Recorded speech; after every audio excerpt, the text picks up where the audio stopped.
the Fresno Focus Radio Hour.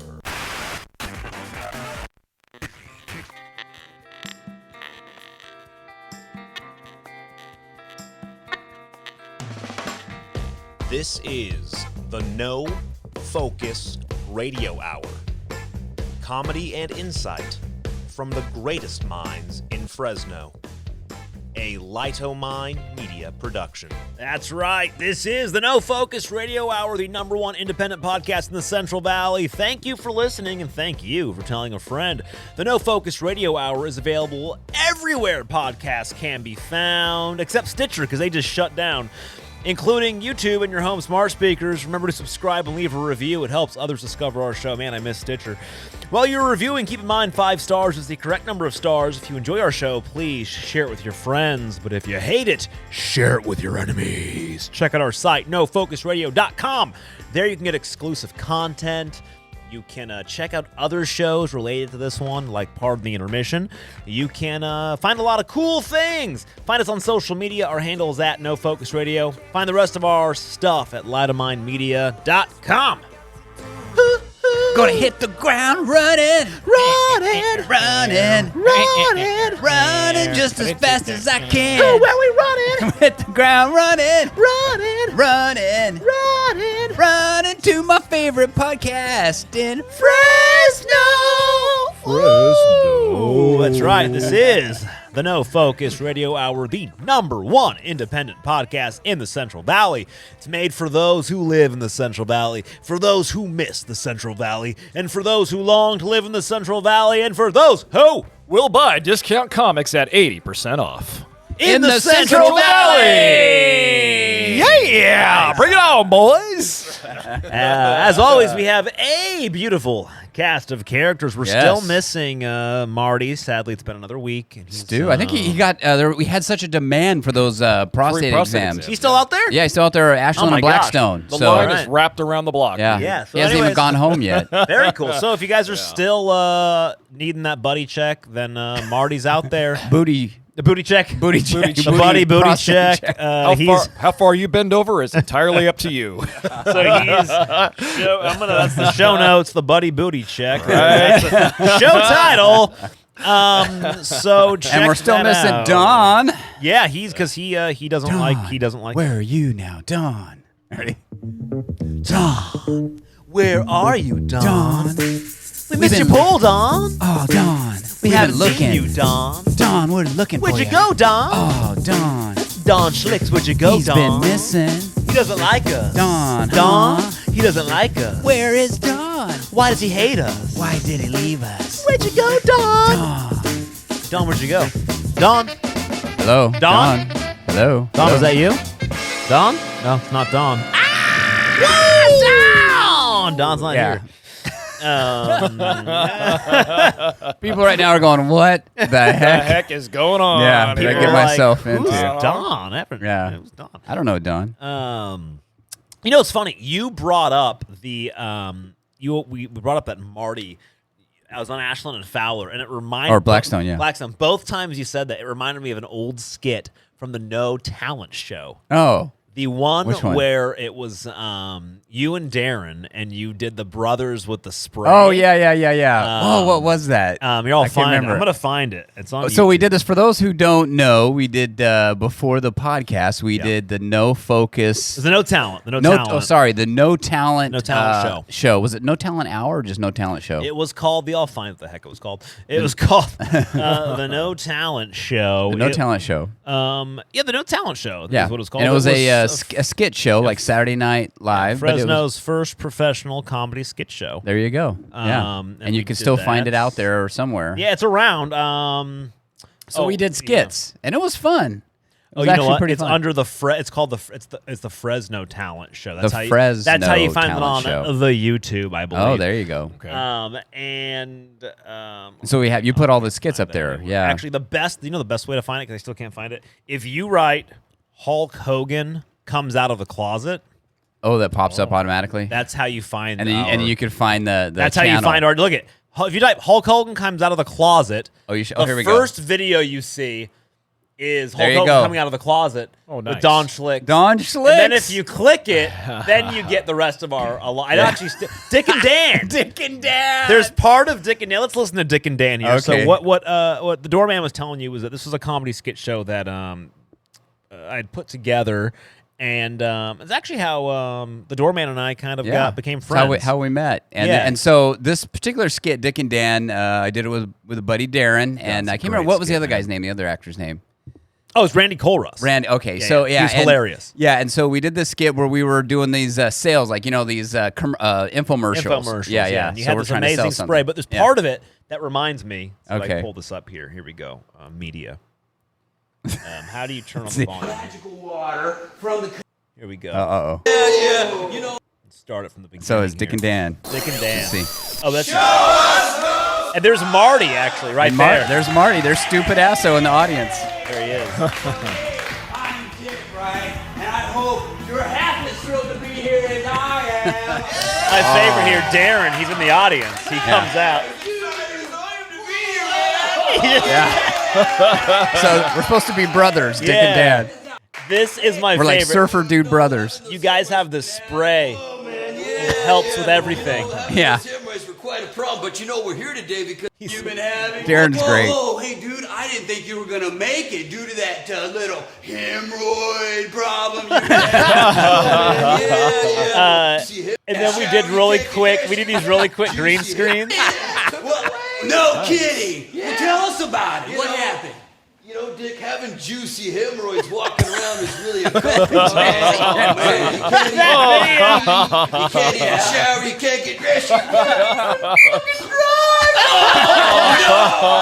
can't even drive. Can't even drive, man. That video of him driving. Yeah. Dude, so I took a little of this magical spray, you know, that we're about to tell This next clip. Look at this next clip. For those of you who can't watch, Poof, gone. it's the green screen of Darren with no pants on, and Eric's behind him spraying. Bring the magical spraying the spray. magic stuff on his Oh, my gosh. on his juicy hemorrhoids. But you talk about Ashland and Blackson. I'm pretty Oh, sure. and you're in this one I think too. you That's say- right. I You're the think- medicine man. I think this is on Ashland and Blackstone. Let's see. What is that? So the most magical secret is that we found after all of that, the medicine man down in Tower District. Oh, that holy man. Ooh. So right there. So the medicine. But hey, don't just take our word for it. I almost swear you say somebody on I Ashland don't and know. Blackstone. I don't know, guess but not. so the medicine man was actually Max. Yeah. It was actually Johnny Knobs here, and he was Johnny doing Knobs his himself. magic with the spray. Yeah. It was a- He bears a striking resemblance to James Franco from Pineapple Express. In Yeah. that Oh, there you go. Yeah, He yeah. does. this the day we filmed this, I remember I couldn't stop laughing because I would have to get to the studio. One of the reasons we stopped doing the show was because it was exhausting. I would get to Oh the yeah, show. it's a lot of work, especially for you. You Oh were my doing. gosh! You were I'd doing get the there whole load. early. I'd have to Give me the whole load. I'd have to get all the studio ready at Fresno State. Yeah. And get the whole. I'd set up all the lights, and I'd have to get the. I mean, it was like I'd get there like 2 hours early. It was exhausting. What? Go Go ahead. And remember, I got there early this day, and I was Okay. doing my stuff, and I was getting ready, and then you and Darren showed up in full costume, but not just in costume, in full character, and both of you wouldn't get out of character. And I remember just laughing, like it was like an hour before we did the skit, and I was like, "Hey, what's going on, guys?" We're like, "We're doing good, man." Both of you. I love it. I mean, Darren, I just love Darren, man. He commits 100%. He is he's so he's funny, unbelievable in this.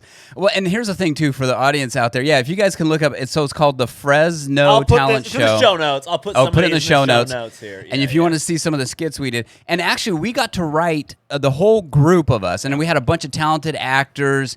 We all got to write these skits, and then Ian and we all worked in each other's skits and stuff. Man, it was fun. It was was a a blast, great man. time. I wish we could have did more, but Me it just, like too. you said, just didn't work out. There It was is so busy. There is a famous, and I've been saving. I've been sitting on it for a while. Uh-oh. We filmed an entire future episode. There's probably 6 or 7 skits Really? that are unreleased because Wow. I was so burnt out it never got done. Wow. But were you there for the one that we snuck onto the No. baseball course for? No, I missed that So one. one of the things, and I'm calling him out on the show. Maybe I shouldn't. There's another guy who was like part of the show who made all these promises and never came through. Oh, and so one of these was we were supposed to go show up to this place and film, and he was going to bring like people, and just didn't show up. And so I was like, crap. So I had like half of my crew there, and had all these like, I won't say kids, but they were like, some of them like right out of high school or still in college, and they were like all part of the improv team and stuff. And we needed to go find a baseball stadium to film. So I was like, oh, crap, well, let's go to just Buchanan, and we're going to just jump the fence. So we like jumped the fence, all of us, and we were filming for like a while. We filmed all the bleacher stuff. Wow. And we had to go on the field and start filming. And this guy, like, I think it was a baseball coach, that walked up to us. And I was like, I'll take care of it, guys. Like, with them getting in trouble. Yeah. And he was like, what are you guys doing out here? And I was like, oh, we're out here filming for, and I knew a teacher's name. And I was like, for Brent Mosier's theater class. And he was like, stared at us and stared at me. And I had like a beard at this point. Like, I looked like there's no reason for him to be suspicious. I looked like this. Oh, that guy, yeah. So when he says he looks like this, you have to look for Paul Stabone Motors. Paul Steelbone Motors. Steelbone Motors. That is the best. That was one of the best skits, man. I love that. And then he's just like, all right, you got 30 minutes before my team comes out here. I was like, all right, guys, we got 30 minutes. Let's go. We filmed the whole thing. Oh, that's great, man. Yeah. You know, that was fun. Those days, I mean, those days were just fun. They were fun. Amazing. I had a lot of fun doing this. And like I said, you know, when the audience, if they want to go watch these skits, we wrote these. Yeah. I mean, it's not just, you know, that, we picked these up, you know, ripped them off of Saturday Night Live or anything. No, we wrote specific skits. Yep. And this, like I said, the actors that we worked with were just sadly amazing, not everything is on here. You only have 1, 2, 3, 4, like 5 of the skits. But what we really did is we had made we had finished a number of full 44-minute episodes. So we had, and within those 44-minute episodes, there was a lot of skits. And then we had some interviews. Yeah, we were doing the Basically Brandon show. Basically Brandon, and then so it was like an interview show. Long and they did Mark Norwood was one of them, we right? had like theater people. We also had what was his name? The critic. Donald Monroe. Donald Monroe came in. Yeah. So we had a long form interview show with Brandon, and Brandon's actually now he's doing like some shows off Broadway. And, oh wow. He's actually like legit. So we had a lot of really cool. We had a lot of cool stuff back during that show. Hey, before we get too far here though, and we only have you got 4 subscribers on there. Oh my God, do we? That's good news. You got to pump up. I think I may be one of those. We got to pump up. It's more than our podcast. We got to pump up the subscriber account. You got to pump up those numbers, guys. Subscriber numbers. Go to YouTube, and that's right. Make sure you search subscribe for the on Fresno Talent. Well, that'll give that'll give Johnny here some motivation to put up the rest of those episodes. Yeah. Before we get too far, though, we didn't do introductions. I am the Doorman. Yes. I want to say hello, Fresno. How are you doing tonight? We also have with us the Big J over here is coming back. Big J. Big J in the house. Big J. I am ecstatic to be back with you guys on the top podcast in the Valley. There you go. Focus Radio Hour. And don't forget, folks, you guys need to give them, it's their show, not mine, give them those 5-star ratings because they're the only stars that matter. Yeah, we'd appreciate it. Yeah, it works. But I'm excited to be back with you guys. We had a really great show when I was on with you on the last one. Yeah. I'm expecting nothing less but another great show again. Excelente. Muy excelente. Excellence. It's great to have you here, man. Thanks for coming back. Yeah, we appreciate it. Thanks for coming to the studio here. You also I have love being here. It's great. The one, the only, the man, myth, the legend, the guy who controls it all, Mr. Johnny. Yeah, Johnny Knobs. Hey. Thank you, guys. You know, I was over there the other day with Stu on the Blackstone and Ashland, and, one of the guys, when he was bending over, he goes, can you help me take my mind off it? And I go, well, I don't know if I can, but he goes, that guy that does the controlling, and that Johnny Knobs, how did he tell me how he got his name? And I said, you know what, I don't know, I'll have to come back here. He's over there, bend over right now, waiting. So as soon as you give me the story, I'll go back and tell him. How did you get your name, Johnny? You know what's funny? What's funny is it's actually fairly related to Johnny Knobs is kind of related to. Sorry, I'm getting a call right now. Uh-oh. Kind of related to prostate exams. Uh-oh. No, but here's a true story. I got this peculiar nickname during a wild childhood adventure. Oh, actually, it was a summer day, pretty sunny outside. Okay. Me and my friends, we were checking out this old abandoned factory.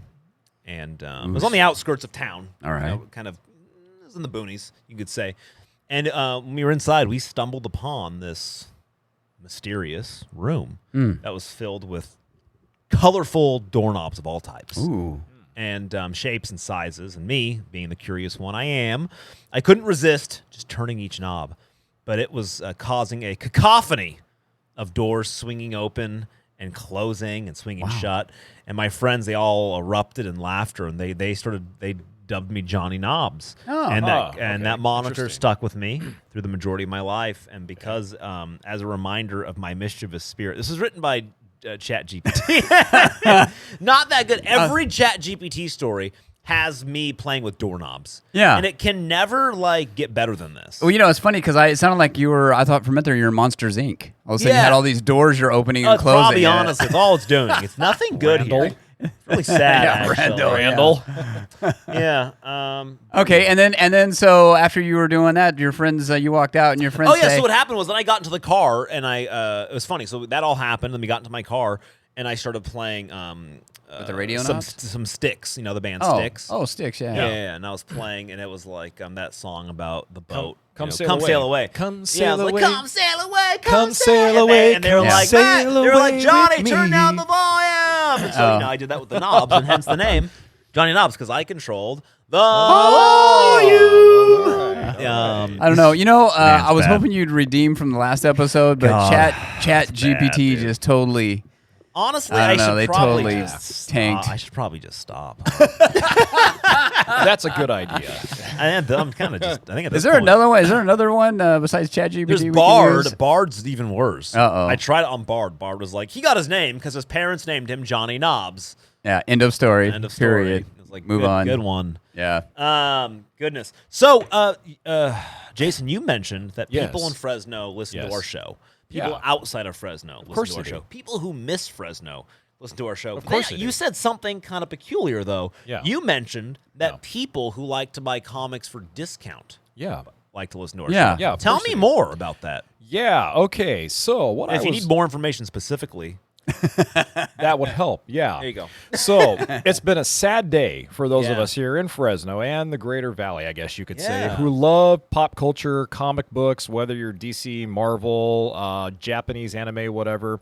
Well, one of our favorite stores for all of us pop culture nerds out there is finally coming to a close. Heroes Comics. Wow. It was announced earlier this week, is shutting its doors. They've been in business for over 30 years. Yeah. Apparently, 34 years, as a matter of fact. it says 34 here. years, yes. Yeah. The owner of the store, named Dave Allred, Yeah. announced earlier this week that they decided to close their doors.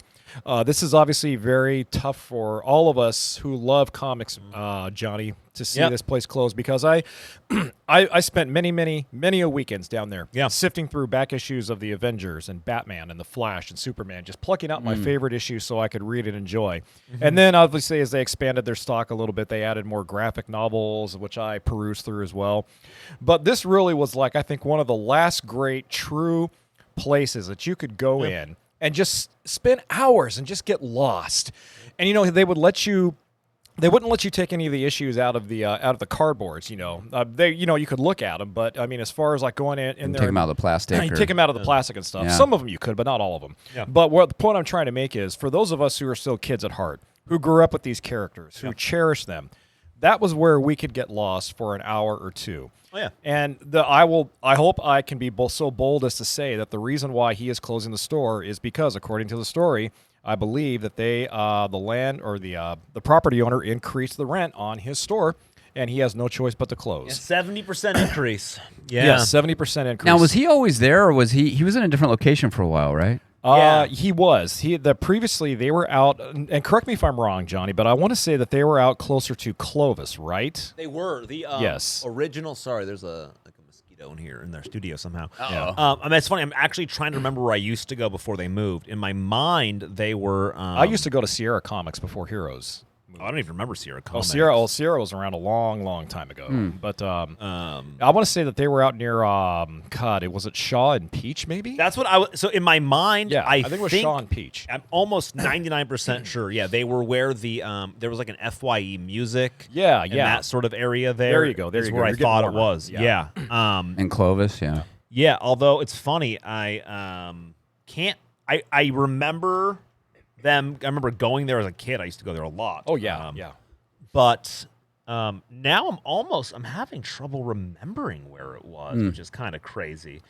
Yeah, and their present location now is located just off of Shaw and 41. And Yes. they've been there for, I think, almost 20 years, if I remember correct. Yeah. Has it been 20 years? Wow. Yeah, because is there still Skechers there? It's like a little strip mall where they had like a little Skechers. They had a Skechers shoe store, right? And then there used to be Video Liquidators is right there on the corner, but I don't know what it is now. Yeah, but- Heroes is a little bit right. Well, yeah, Heroes is not part of that strip mall. It's just Right. It's a separate building, but it's Yeah, it's it like is. it's right there. But yeah, you know what? And I actually told you guys this before we came on the air tonight, that I actually pondered going down there to go through some good deals. But then I said to myself, you know what? As much as I love comics, I honestly cannot in good faith go down there and support a business closing place that I loved for so many years as a kid. Yeah. And it's tough. It's really hard.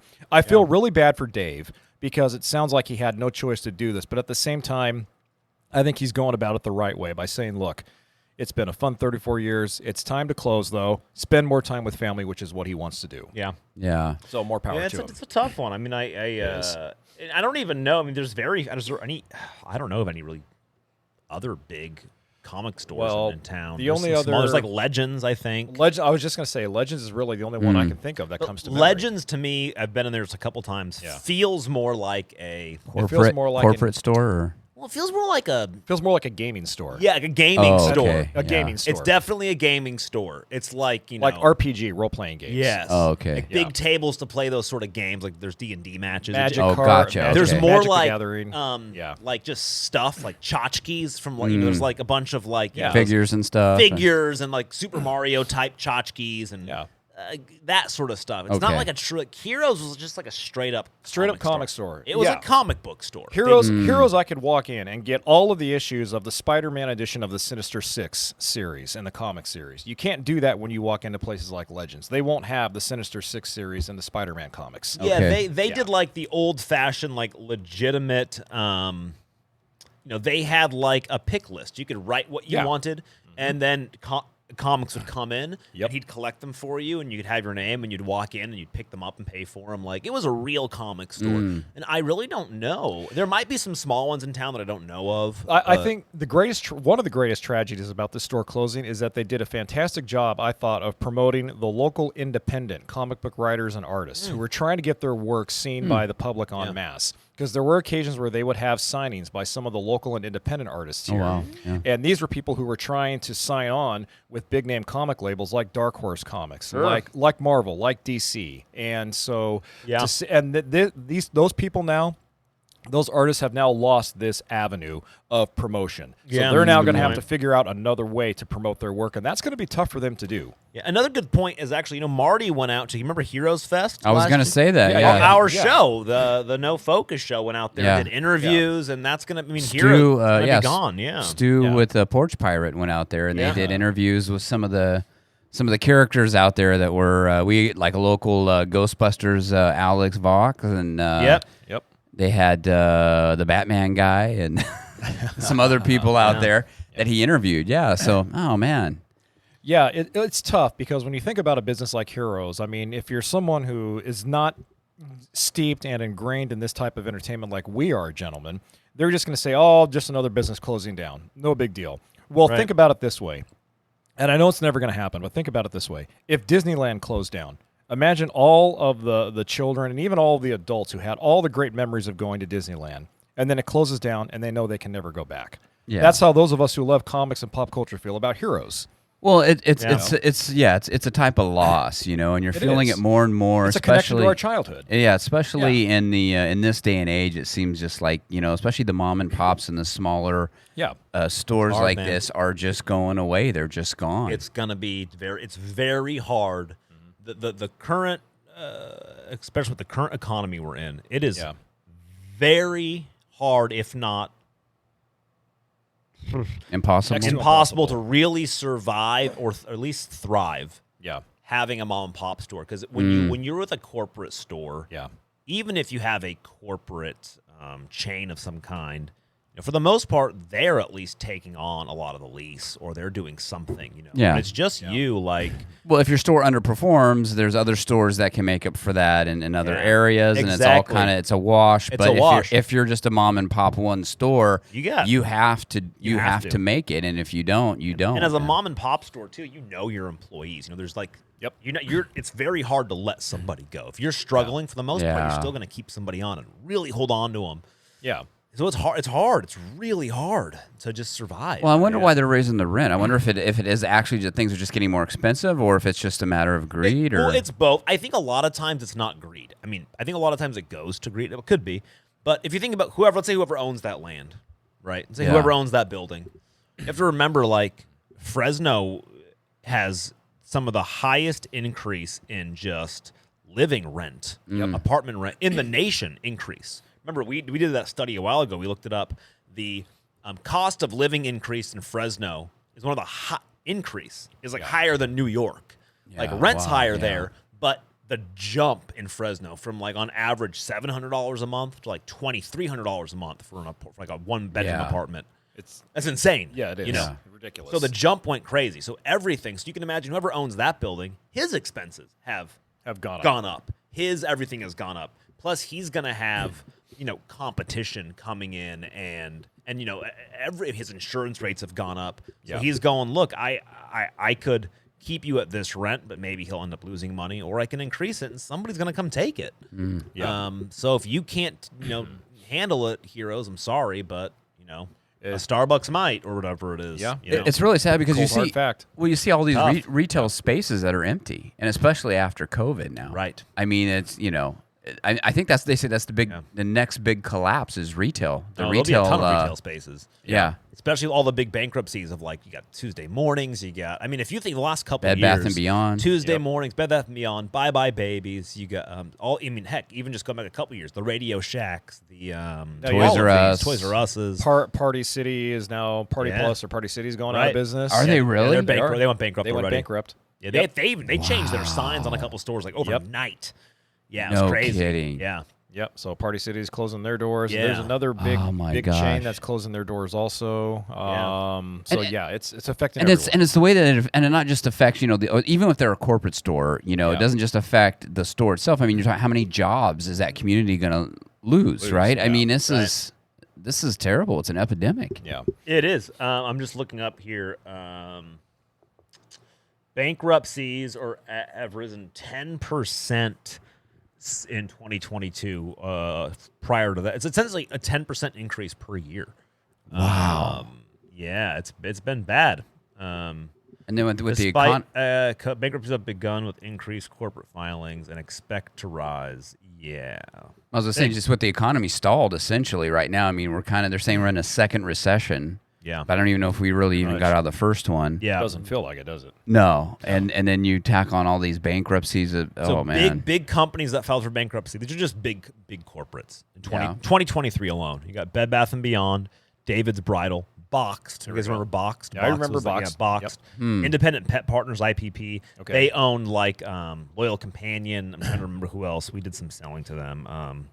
Natural Paws. They do a whole bunch of, like, pet stores around the U.S. They own a bunch of them. Yeah. Tuesday Morning.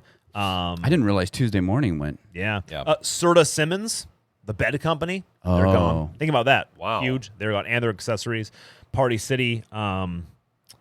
This one says Forma. I don't know what Forma is. I can probably look it up. Beauty brands. Apparently they own, like, lipstick, a whole bunch of beauty brands. Okay. Let's see here. There is... Well, and then on top of that, you have, like, a lot of companies that are consolidating with other corps. I mean, like, with the Kohl's, you have the... Sephora. Oh, yep. Sephora's going into Kohl's. You also have...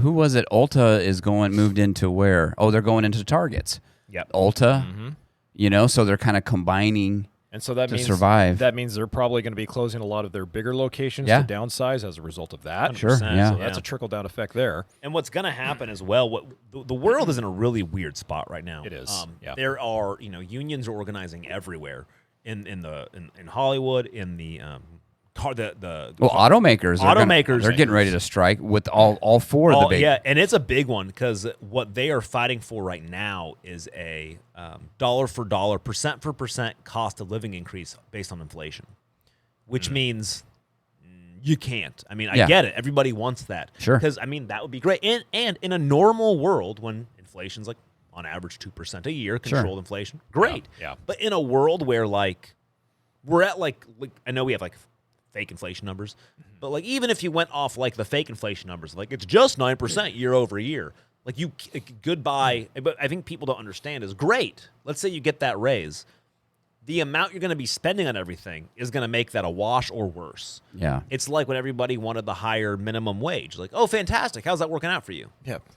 Well, Ask McDonald's workers. Yeah, worse. Well, think about that. Worse. Well, the other Right. thing that people don't think about is a lot of those speaking specifically for those entry level jobs, a lot of those fast food jobs, if they're making, they're getting 20 and then they'll push it to $22 and then, people that have been working jobs that are getting $25, $28 that were decent paying jobs a few years ago, now all of a sudden their income has shrunk. Yes. Immensely, because now they're not getting a raise. They're still making $25, $28, Right. but now you've got a fast food worker making $20, $22. That gap closes. Sounds like it's equity to me. That's what it sounds like. Well, We're gonna what it also lower s- all boats. It also Essentially, sounds to me like a lot of historical irony, because what a lot of people fail to realize is that the minimum wage was instituted, I believe, back during the Harry Truman administration. If I'm correct, the minimum wage was never meant to be a opulent, luxurious living wage. a living wage. No, it's literally called the minimum. The wage. minimum Yeah. wage, meaning the minimum amount of money that an employer is legally allowed to pay you to just barely scrape by. And the reason why those jobs like McDonald's and fast food places and stuff like that have been minimum wage is so that young people in their teens can go to those jobs, learn people skills, learn how to develop leadership skills, so that way they can translate that into higher education, which can then translate into the real work world where they can get jobs that are higher paying than minimum wage. Yeah, it's Well, I'm called gonna- an entry level job. That's why, right? Exactly. So here it is. I'm going to give you guys a little bit of insight. I'll put this in the show notes. This is from the Bureau of Labor Statistics.gov. Okay. The average hourly earnings of 2022 went up $5.4. Ooh, Wow. that's a pretty precipitous increase. The average real hourly earnings. So you have hourly earnings. And people who don't know these terms, real hourly earnings takes into account inflation and cost of goods. So Okay. if inflation was 0 and you made $5 more, That's then $5. your real earnings are $5. Okay, got it. The average, so remember, 5.4, which is a huge jump. Yeah. Huge. The average real hourly earnings, negative 2.7. Oh my Ooh, gosh. Wow, that is So that is that is the truth of what is happening. People are fighting for more, and I get it because life is expensive. I get it. Yeah. But what's happening is there isn't any. It's fake money. There's nothing to balance this out here. Yeah. Right. It's not based on supply and demand. There's no any sort of real logic behind this. It's just fighting for it, and the way any company has to compensate for it is increase prices, in which case trickles everywhere. You know what I mean? Like everything gets more expensive, and eventually what happens is you just lose your job. I went and this is a true story. After my surgery, I went to I couldn't walk far. But I was in a hotel. We had to wait for go to a hotel after surgery. Next to my hotel was a Wendy's. We went into a Wendy's and walked in. And there was nobody at the counters. I'm like, what the heck? There's one person at the drive-thru, and she was running around like crazy. And there's one other person trying to man all of the food. So one lady taking orders, my packing it. One gosh. lady, Oh, boy. And I was like, where do we order? And she just pointed to this machine, a little screen. Kiosk. And the kiosk. And there's one that was broken. The other kiosk had like 5 people. And I am not exaggerating. And I couldn't really go anywhere else because I couldn't get in the car and I couldn't really walk far. So we sat there and waited.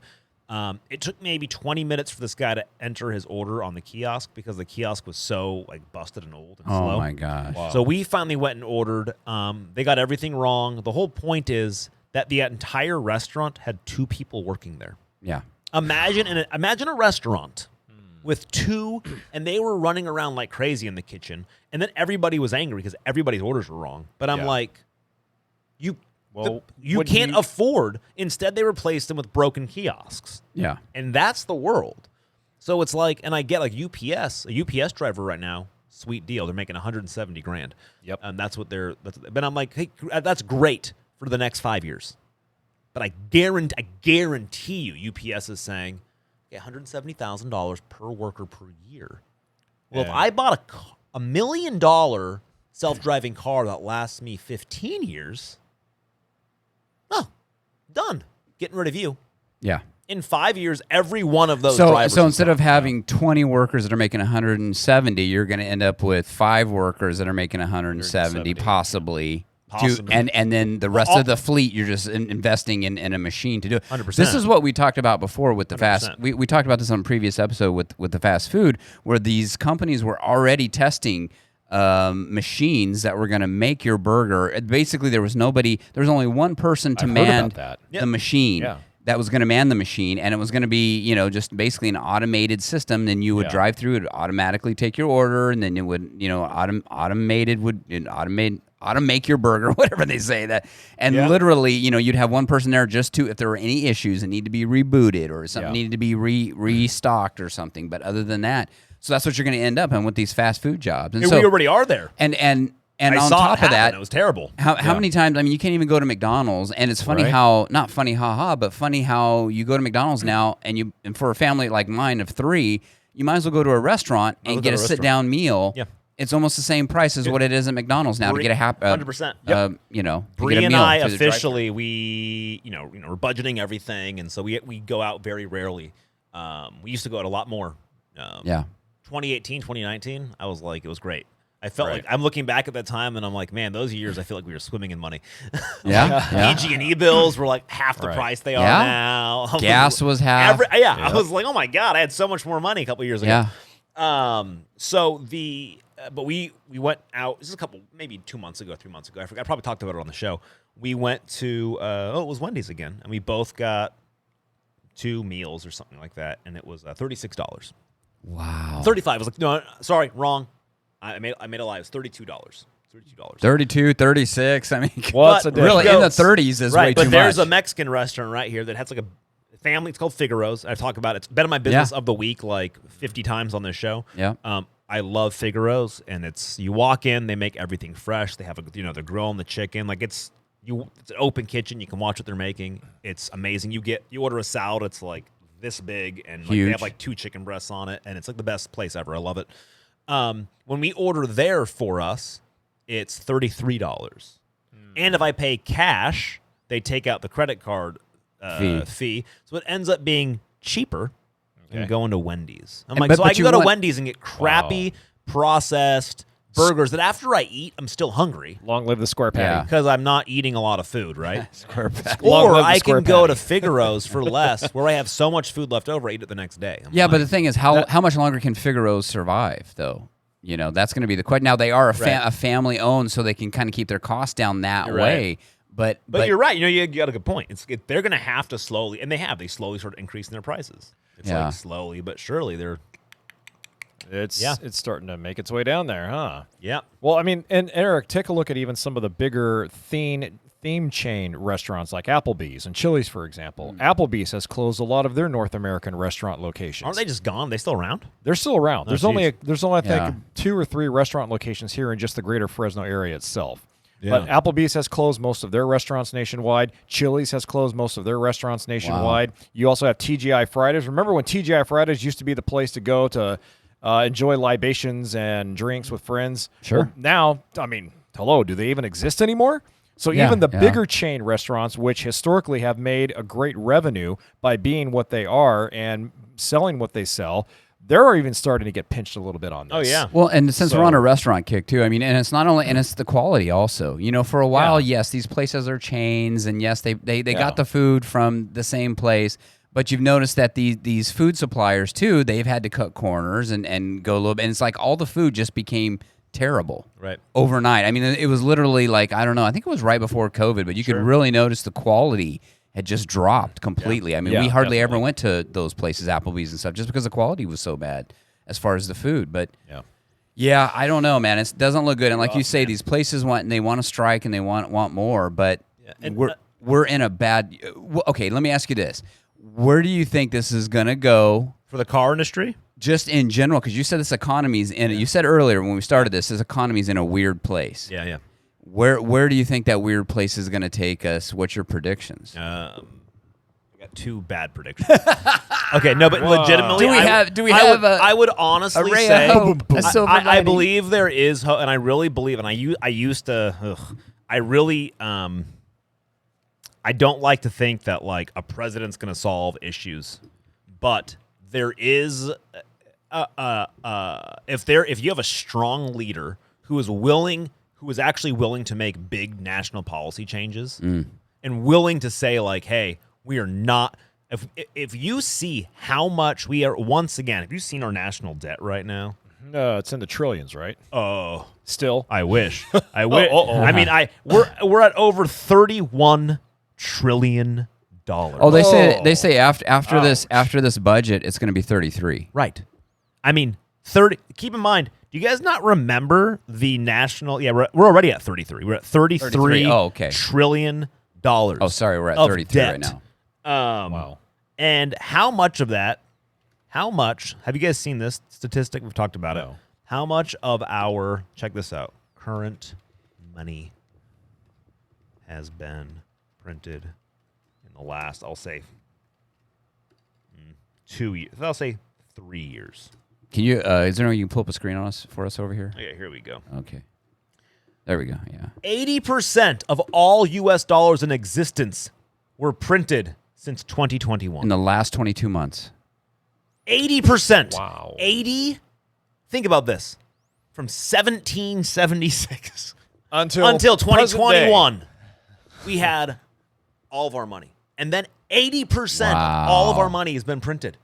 Jeez. Like, think about that. We went from having $4 trillion printed ever to $33 trillion printed. Well, Ukraine needs a lot of help right now. Like, that's an insane amount. So, like, there's really only, and the sad thing is there's only one way to come back from that, which is you got to do a couple, there's going to be some hard times for a little bit. Yeah. They got to say, I'm sorry, but it's going to be hard for people who are relying on things. You got to, like, cut a lot of spending. People are like, oh, we got to have a government shutdown. I'm like, yeah, you can't. You can just shut them down. Like, people just sorry. I'm sorry. You got to shut it down. Like, you're going to have to do something. Yeah. Like, shut down a lot of agencies, shut down a lot of stuff. Because if you don't, but I guess my point is if you don't do that and you don't get businesses to start making, and by national leader, I'm saying you have to have somebody who's also going to put a stop to things like the ESG nonsense. Because what people also don't understand is why the economy really struggles with a lot of things. It goes back to the windmills we were talking about last week or whatever it was. Or was that this week? I don't remember. The amount of money. So, 80% we're putting all of our money in renewable energy. Yeah. Like, how much of we put $1 trillion into the green energy bill, whatever that was. I can't remember, but yeah. Inflation Reduction Act, which is all green energy. Yeah.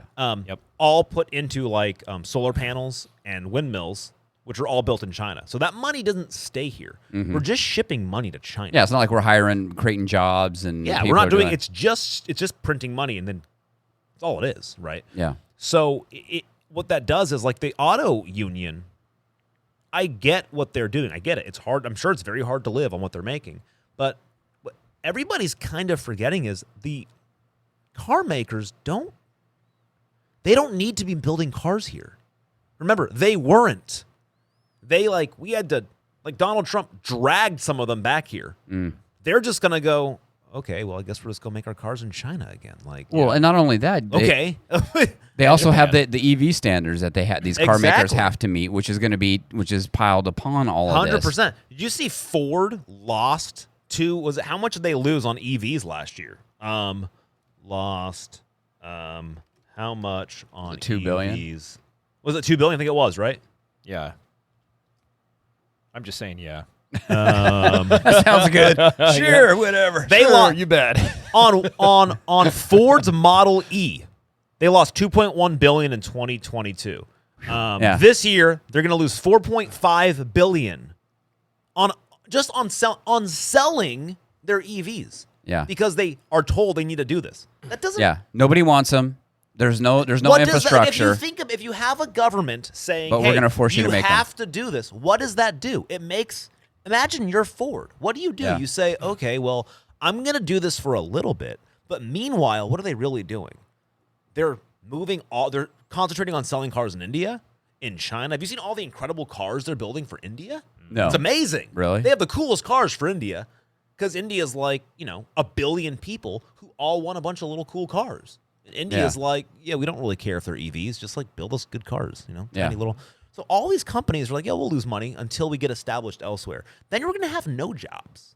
Yeah. Like, that's what's coming. Like there's no other way I don't see a way out of it unless we come and say, hey, here's big, massive changes. There's no more this. There's no more this, which, I don't know how, because I don't know who's actually controlling And the is that going to start a government. civil war if they completely cut Probably. things off? Yeah.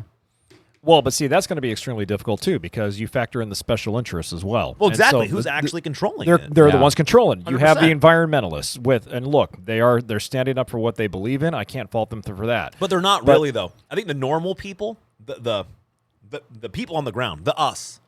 But the people Tom, who Dick, are- and Harrys, like you and I and Eric. Yeah. But the people who are actually pushing that agenda, they don't give a shit. That I agree with. And here's a perfect point. Here's an easy point. I point things like this out a lot. Like in your normal everyday life. Think about this. You guys ever drive? All right, audience, check this out. For everybody who thinks right now, Max, you're an insane person. Let me just think about this for 1 second. Why do we have carpool lanes? Why do they tell us we have carpool lanes? They tell us we have carpool lanes so that way we can minimize the amount of traffic in each lane, but also to conserve in part on fuel emissions, because if we can encourage more people to carpool, that will mean less automobiles on the roads. Nailed it. The law states that HOV lanes are required to stimulate and encourage the development of ways and means of relieving traffic congestion on California highways, but at the same time, to conserve fuel and lessen emissions of air pollutants. There we go. That is the law. Paraphrased. Okay. Right? Yeah. To lessen emissions and pollutants. Yes. Then tell me why Yes. that when you were in Los Angeles and San Francisco, what are the majority of those HOV lanes?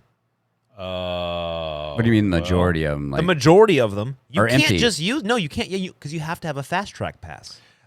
Especially in the Bay Area. Oh. Down in Southern California, they have the toll roads. Toll and roads. So their version Yeah. of the fast track is the toll Right. pass. So I believe. either way, Okay, it's yeah. not Yeah. actually. If it was, if their real point was, hey, we're doing this to we're saving the world is ending in 10 years, guys. Yeah. In 10 years, it's ending. Yeah. Would they be saying it's so important? So please pay me to get on that road. Oh, and if you can't pay me, then just go ahead and drive all 5 people.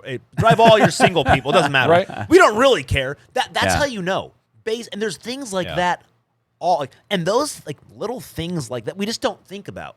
There's little Right. bits like that, like cracks in their beliefs, everywhere. It comes down to money. Freaking everywhere. Comes down to They money and don't greed. really believe in anything. No. Well, no, we all know that the climate thing is a joke. I mean, it's really a freaking joke. I mean, here's the deal. I don't.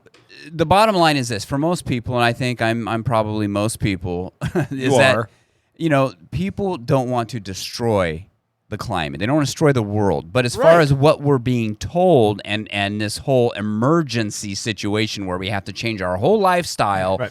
and we have to get rid of everything, but yet all these climate people can fly around in their jets.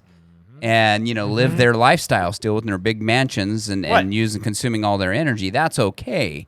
So yes, the emergency we know it's just for greed. It's just money. It comes down to money and greed, and that's what it comes You down want to. to talk Power. about wind turbines? They can't be recycled. Wind turbine blades can't be recycled. They're piling up in landfills. Oh my gosh, you got a We picture have here. Where's this from? tens. Bloomberg. This is from Bloomberg. We have at this point we're closing in on almost hundreds at this point 100,000 of these just within a couple years. They look like large Wow. cigarette butts in that They're photo. freaking Yeah. massive. They do. And we They're are huge. They have completely filled up. They don't know where to put them anymore. They filled up like half the landfills in Wyoming with these, Wow. and they don't know what to do anymore. Because so what do we do? We're burying them, and they are already leaching toxic metals because all the metals are coming from China. They don't know what's in them. So they're burying them, and now they're discovering there's all these toxic metals leaching into the ground. But let's build more windmills because it's better for the environment. Yeah, it's BS, and it drives me insane. And they're not biodegradable, so we don't have to worry about that either. It's driving. Like, that's how you know. Those things are everywhere. Now There's I little will cracks say in though, their beliefs. I will say there is pushback because aren't some of the automakers actually saying that they're ramping down their EV production because they are Toyota. Toyota's ramping down production on the Prius because they're not selling as they were. So they're actually but ramping they're a Japanese company, and they're like whatever. I think even Ford said that though. I think even Ford said I'd have to find the article. It seemed like I don't know. Maybe Chevy. I'm wrong on that, but Chevy I think is decreasing production on its Volt too. is that what? Okay, maybe it was Chevy. So I definitely know Toyota is decreasing production on the Prius. They're expected to drop production on the Prius, I think, by 24% over the next 2 or 3 years. Okay. If I got that number correct. As far as what Chevy's doing to decrease the production on the Volt, I'm not sure about the numbers on that, but I've heard that they are. So going back to your thoughts. So where does this go? You're saying you need a strong leader. You need somewhere. All I'm saying do you is, think we have to hit rock bottom I before guess I'm saying I'm going to miss Heroes, Comics, and Cards is all I'm trying to get to. Me too. A roundabout way gosh. of getting there. All I'm saying, man.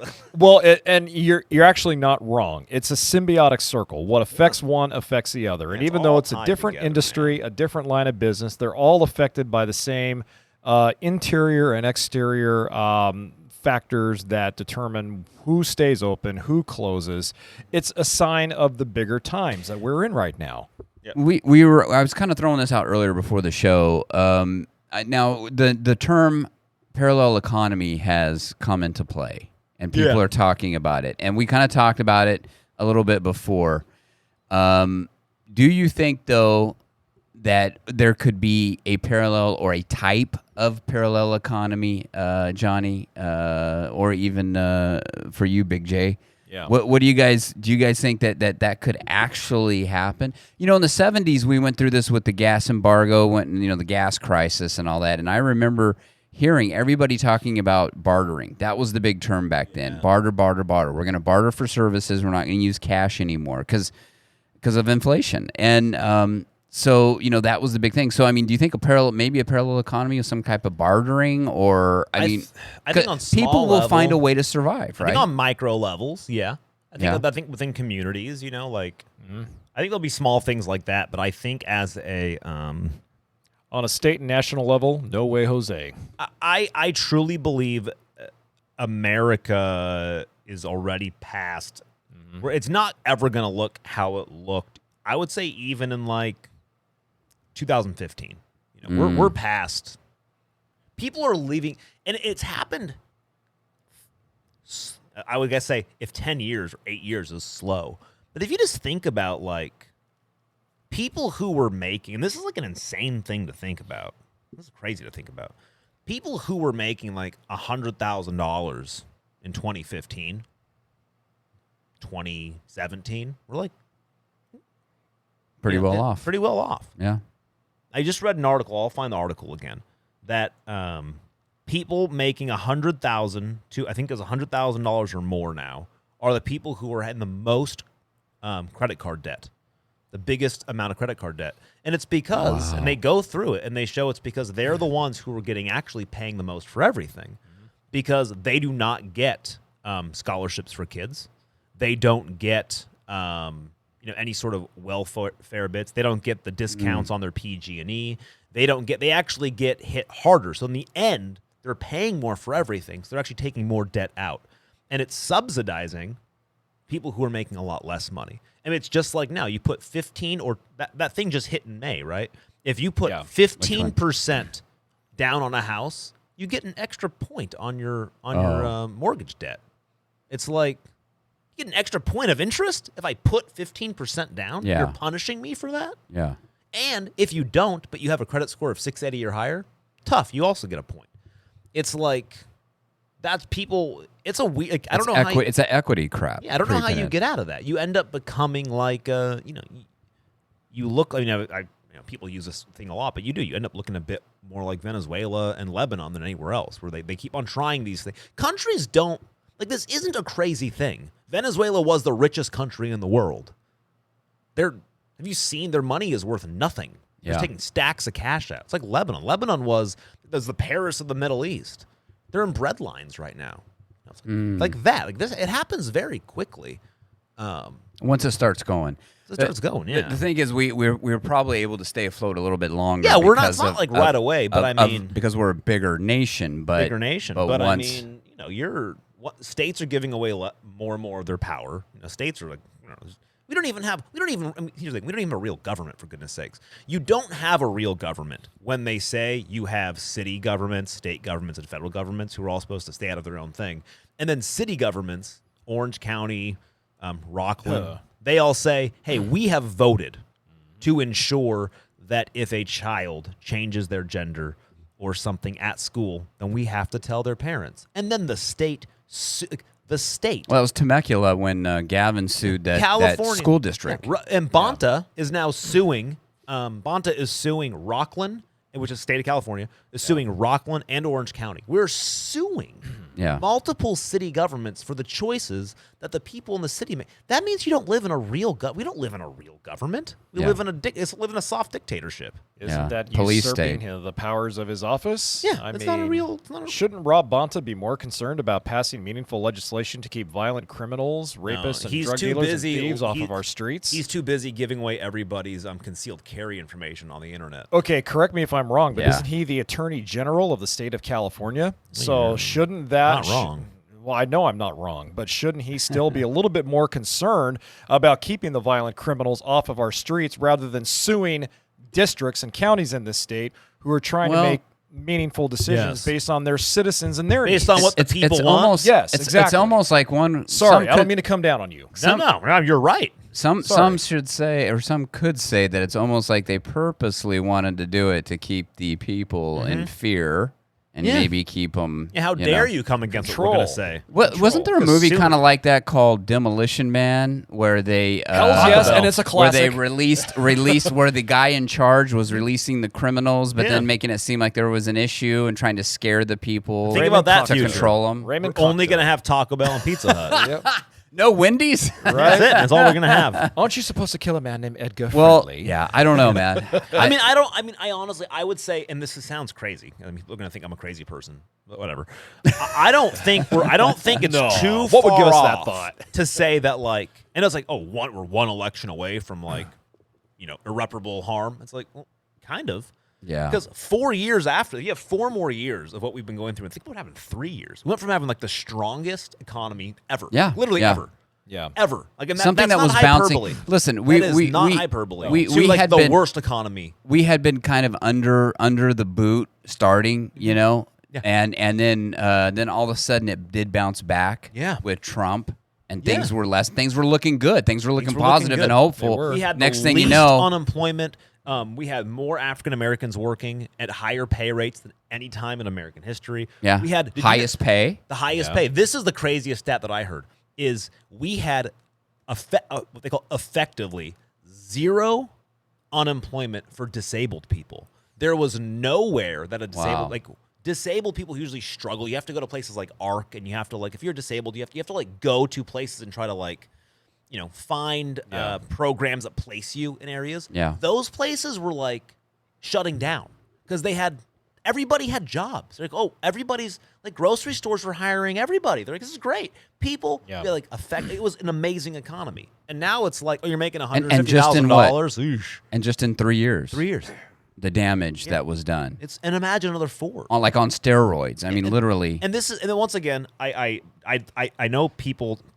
I had a conversation with a loved family member of mine, and I was explaining to them this concept, which sounds crazy, and I get it. But then I'll explain it to you in just a couple. We don't have much time, but I'm explaining it to you. Okay. I'm going to say this: when you're gonna vote or whatever it is, when you're gonna vote, if you look at the vote that the next president, I'll just put it this way, the next president may or may not be the reason that if you have a son, I have a daughter right now, right? If you have a son, if you're pregnant, the next president in a year may be the very reason why that son of yours has to go to war in 20 years. And in 2001, we went to war, and it lasted 20 years. We're currently dealing with a Ukrainian-Russian war for, 2 years?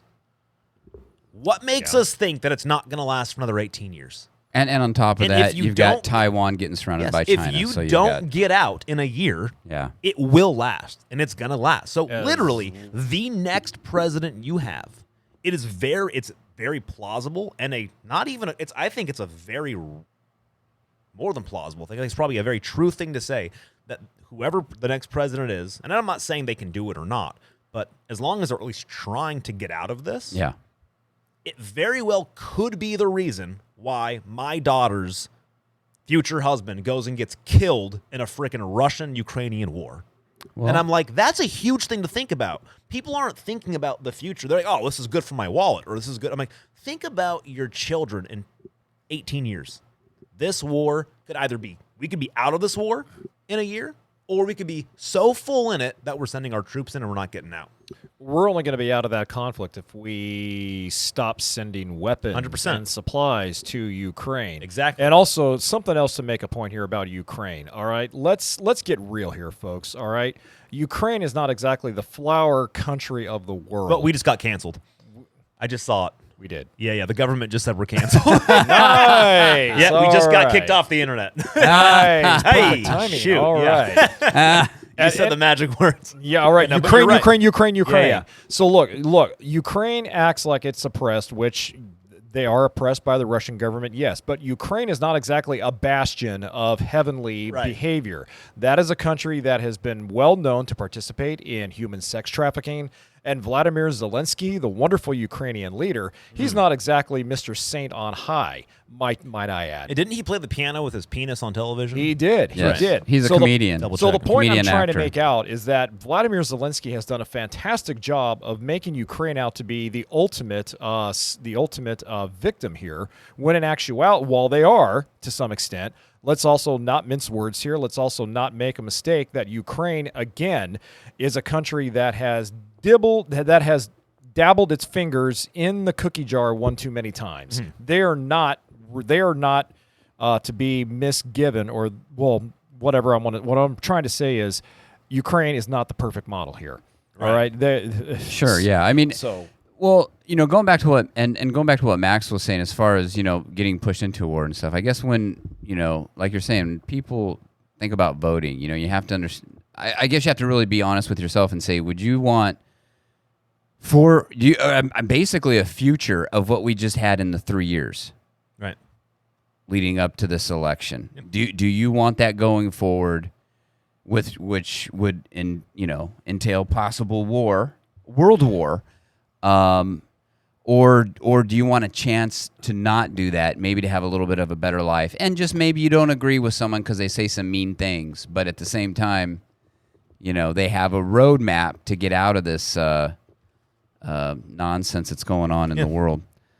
So it's tough, and I really don't think it's out of the question to say that like our next election is a very key election, not just for the next 4 years, but legitimately for the next 20 years. Well, here's the thing too. I think with politics, I know we're running up against it. We got to get out of here, but this is a great subject. I mean, there's so much to talk about here. With politics in general, I think, unfortunately, because people have fell asleep at the wheel. We all have fell asleep at the wheel too long, and let certain people take control and not being able to hold politicians to what they say to us, to what they promise, and make sure that they do what they're supposed to do, which is to serve the public, not to lead the public. Sure. But I don't know. We're in such a pickle now. I don't know if that could be reversed. I don't think or so. Not. I am more skeptical than you are. Here's the reason why. The small sliver of population that is just like what you alluded to earlier, that wants change and that wants to see meaningful change take place, is outnumbered at least 3 to 1 by the majority of the population, that is fine with the status quo. And as long as that majority still is convinced by the ruling elite and those running to be in the next ruling elite to vote their way, Eric, they are still going to dominate us and they are still going to trample all over us. So what I'm saying is we could turn the tide, flip the page, and reach and change that narrative, and we would still lose. Because we're still part of that minority chunk of the population that wants to change, that is going to be outnumbered for the next 20 years, 30 years, 40 years, however long. Well, I guess we have to hope that there's enough. Usually change comes with some pain. It changes hard. And I guess we have to hope in a way that there's enough pain to make enough people, to make enough people want to change. The issue is, and I think this goes back, I don't think I ever finished my other thought at one point. Probably didn't, because I have ADHD. I think we all do. We do. There is, after this episode. I was talking about, I used to think people were stupid. And then I said, actually, no. Gullible. It's not stupid. Yeah, well, it's not gullible. It's willful ignorance. Yeah. Because you can, and this is why I get angry. If people are stupid, like legitimately stupid, I can't get angry with them. It means they were born that way. They're just idiots. Like they're just. I've met people. They're just not that smart, and that's fine, right? They're better at other things. I hope you're not looking at me, but they're great athletes. He was eyeballing me on that one. They look great at 50 years old. They have a lot of other things going for them. But no, they just that's me. in the brain department. No, but you know what I'm saying. There's have people, a pretzel. My point is the majority of people, and I get this, are what I've discovered is just willful ignorance. Yeah. And what it is if there is two sides to a story, and there's a lot of that going around right now, right? We do a good job. You do a good job, just to make sure you understand I wasn't talking about it, No, of actually reading, learning, and like not just the willful ignorance part is saying, oh, I heard it on the news, I read it on Facebook, that's it. Yeah. Everybody else is wrong. And it's like, no, just do a little bit, like read a book. Like read a real book. Read something long. Read something that you can like digest and understand. Take the 20 minutes you're going to be on Facebook and instead actually like read real things. Don't go and say, well, I heard we're making a bunch of money now and people are doing better. How about you actually pull up the report of the U.S. Bureau of Labor Statistics on real earnings? Like, just pull it up. Like, you can do the thing, right? So willful ignorance is, I don't want to believe it. I don't want to believe the truth because it's hard. Yeah. And that is the majority of people. It's that it is very hard, and I get it. It's like when Marty's one of the lines he says sometimes to me is, what are you going to ruin from me today? Right? Yeah. Or, because it's a hard thing. I get it because it is hard. Yeah. It's hard to hear that what you believe in, if you are very dedicated to climate science, whoa, and you're driving your EV and you're changing the world, it's hard to hear actually there are children in lithium mines dying at alarming rates. And we're actually, then what we're doing with them, we're putting it in the soil and we're just poisoning our land at much higher rates.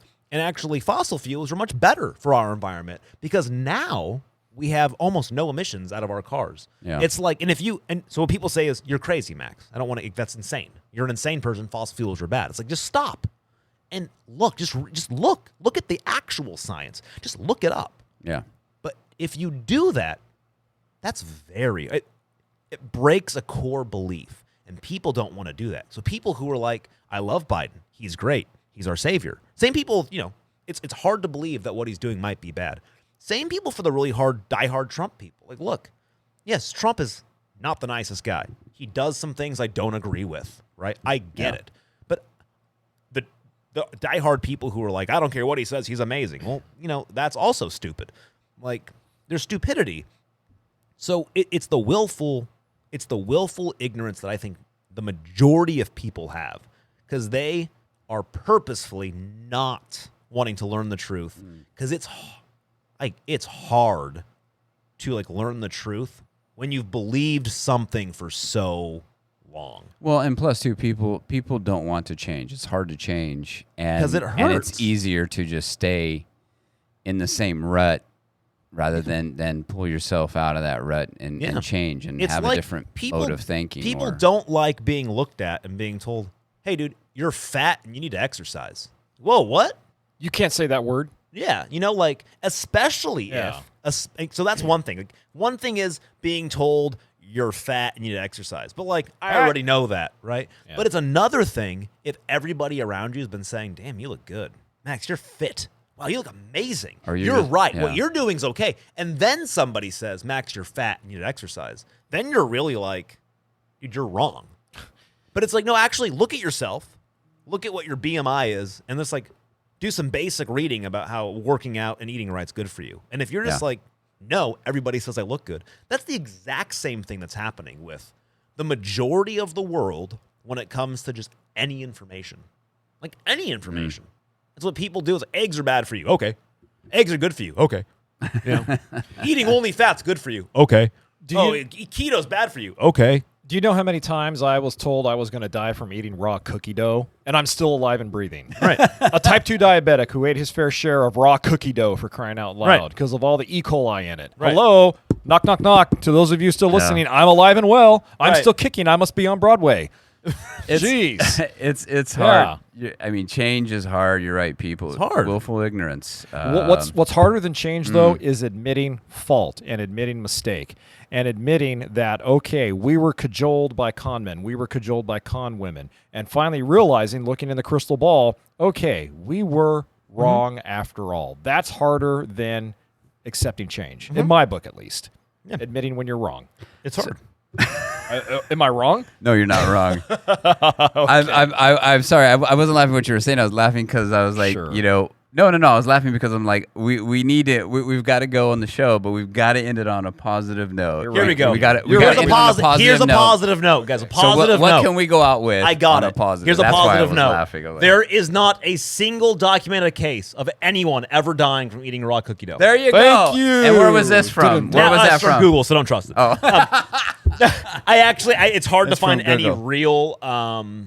There has been 18 salmonella accounts and 2 E. coli. But where does that come from? That comes from the eggs. From the eggs. And it's because the egg, it's from the outside of the egg that's not washed correctly or it's not clean. So the majority of this time that happens. But see, people don't know that. They just think that the cookie dough itself, all of a sudden magically has salmonella. Because they heard it from some lame brain lug nut. That's what Johnny Knobs is talking about here. It's because they believe the cookie dough itself. They don't look into it. Why is the cookie dough have salmonella? They just believe it. That's it. That's it. Cookie dough's gonna kill you.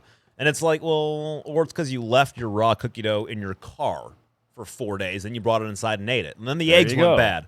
Or people made raw cookie dough, and this is the thing that they didn't wash their hands after they went to the bathroom. Or a lot of people don't know that, like, for instance, a lot of times flour, you can get raw flour. People got flour actually needs to be like cooked. It needs to be pasteurized. Flour is full of bacteria, just picked and ground. Yeah. So like sometimes you got to, but most of the flour we get at the store it's treated. It's heat treated. Yeah. But like it's willful ignorance, and it actually makes me more angry than anything. Because you can get in real arguments with people, and they just say no because they don't want to believe. I think that's another good point. We don't really have time to go into it, but I just want to make this one statement. I think the time for arguing with people or trying to persuade people is over, because I don't think we have time for that anymore. They won't listen. They're they just won't listen. And that's the thing. At the point where we're at, there's all the information in the world. Yeah. If somebody isn't willing to actually want to know what's going on in the world. Like, people get my wife gets angry at me because I'll tell her, like, what's the hard truth. I said, maybe we shouldn't. I'm just gonna bring this up really quick. I brought up how many thousands and thousands of pounds of fentanyl are just crossing the border. Like, it's an insane amount. I don't know if you guys have seen the amount of fentanyl that crosses the border right now. No, it's crazy. I haven't seen actual numbers, but I can only imagine. Well, and now they're smuggling it across the border in other ways. They're putting it in different types of bottles. They're painting it to make it look like a different color. They're also chiseling it down a little bit to make it look like a different shape. Right. So they're trying to mask it and hide it in any way that they can. Let's see if I can find. We have a lot of information about this, I happen to be a well-informed individual. Thank you very much. And I have taken medical fentanyl before. It works wonders, let me tell you. Yeah. It does. It's. But the illegal stuff, you don't know what's in it. That's the whole problem. That's exactly, Let me see here. Oh my gosh, there has been. If you think about this, there has been 80,000 fentanyl deaths in the last 2 years. Wow. So if you think about that, like if I said to you, "Hey, there is a neighboring country of ours who has sentenced 7 million people. Oh, and by the way, they have also killed 80,000 of our own citizens." Wouldn't you be like, "Oh my gosh, that's a war. That's like an invasion." Yeah. We're just like, no. Well, here's this. So what's more important right now? The fact that that you have statistics there show that 80,000 people died within the last 2 years, you said, or a year? 80,000 last 2 years. 2 years. Or that the Earth may possibly, we don't know for sure, heat up maybe a half a degree in the next 10 years. Now, what's the more pressing problem here? Right. That's the other thing, too, where our focus is. Speaking of no focus. Right. I know, it's crazy. So here's a good one. Good lead-in. In one board, this is from the, of course, the governor's office. Uh-oh. In, Excuse me, I'm going to step out of the room for this one. let me see here, if I can find this here. In the first second 6 months of 2022, they seized enough fentanyl to kill the entire population of North America twice. That's what they seized. Wow. Almost 30,000 pounds seized. That was a 594% increase what they seized from the year before. Jeez. So, and that's from one state in San Diego, just the San Diego area. So you can imagine we have hundreds of thousands of this stuff coming across. So I just made a point of saying, like, this is something that we have to start thinking about. When I was a kid, 5 years ago, 3 years ago, whatever, I never had to think like, oh, hey, so we have a friend, we know somebody who borrowed Advil from somebody who had it mixed up with some pills they got at a party. He took it and he died. Oh, no. Because it was laced with fentanyl. And I'm like, I'm at the point in my life where I never thought I would need to be like, oh, guys, I have a headache. Does anybody have Advil on them? And be like, oh, wait a second. Did you like maybe go to a party a week ago and then maybe get this mixed up? Because, oh my God, like that's frightening to think about. Yeah. Yeah, definitely. And I'm like, and I'm not somebody who gets scared of much. Like I'm a guy who's done believe me, I've done a lot of stupid stuff. I've put a lot of questionable things in my lungs and my body. So like, but I'm at the point where I'm going, that scares me. Yeah. The fact that you could just get some Advil and it possibly be something that's going to kill you like that. Yeah. So I made the comment of like, hey, we have a daughter now that like, if you think about how insane that, like the size of a grain of salt can kill you. And there's this thousands and thousands and thousands of pounds of this flooding our border. I'm like, you drop a candy bar in the street in Tower District, pick it up and eat it. What if it picked up some fentanyl on the floor? Like, I don't know. Like, yeah. That's that's a crazy. That is. I had said that, and long story short, we got into a big fight about why would you even bring that up? And my point was, well, because I kind of have to. Because if I don't, I'm going to feel really bad if you drop a piece of gum, pick it up, and eat it. You know what? Yeah. Then it's going to be like, oh my God, like, why wasn't I being more careful about this? Yeah. Like, I know the information. I know there's hundreds of thousands of this stuff coming over our Californian border. It's seeing the world as we want to see it compared to the reality of what the world is. Mm-hmm. DEA says in 2022 there was enough fentanyl seized in U.S. to kill every American multiple times. Wow. That's crazy. Yikes. So it's like, so we can just ignore it and be like, oh, whatever. I guess I'll just take pills if I have a headache from whatever. Or I can go, I should question this. So all of that to say, heroes, man, I'm really bummed. Yep, me too. I'm just amazed at how we transitioned from that to cookie dough to fentanyl. I'm not. That's the magic. That's the magic. How many pounds of illegal cookie dough have crossed the border? That is the magic last of 2 the years no with focus salmonella. The No Focus Radio Hour is. But yet the Earth may heat up a half a degree in the next 15, 20 years, and that's what's going to take us out. But raw cookie dough will still survive. We never even got to my fun game. I know we didn't get to the fun game, but we'll do that next time. Okay, we got a fun game coming up next week, guys. Yeah. It's called Guess the Infestation. Yeah. I'm looking forward to that one. Goodness, my Great. goodness. Wow. So sad. Okay. Hey guys, Big listen. J, it was great having you on. Yeah, It was fantastic being on again. I had a blast with you guys. It's always a pleasure to be on the No Focus Radio Hour. You know, people who are the only place where we can talk about fentanyl and raw cookie dough in the same topic. Well, I'll tell you what, people are listening to the intro saying comedy and insight. They're wondering, where's the comedy? That was a depressing I was show. robbed. Where's the comedy? I'm not.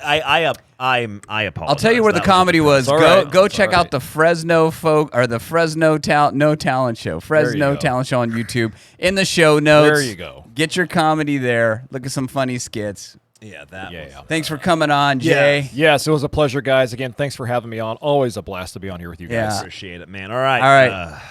Let's get Paul this. Steelbone's going to play us out. All right, here's Paul. Here's a bit from Paul Steelbone. Hi, I'm Paul Steelbone with Paul Steelbone Motors. And I sell cars. No credit, no problem. $5, no problem. Good credit, I'll sell you cars. Cars. I have blue cars, green cars, red cars, popcorn, sports. Come on down, grab a car at Paul Steelbone Motors. Well, I'll sell you a car. No credit, no problem. It's easy to buy a car at Paul Steelbone's Motors. It's easy. How do I do it? Magic. Paul Steelbone Motors. We have circus animals. I sold her a car. It was easy. Come on in. You'll get flowers. Does your dad have a car? No. I'll sell your baby a car. It's easy.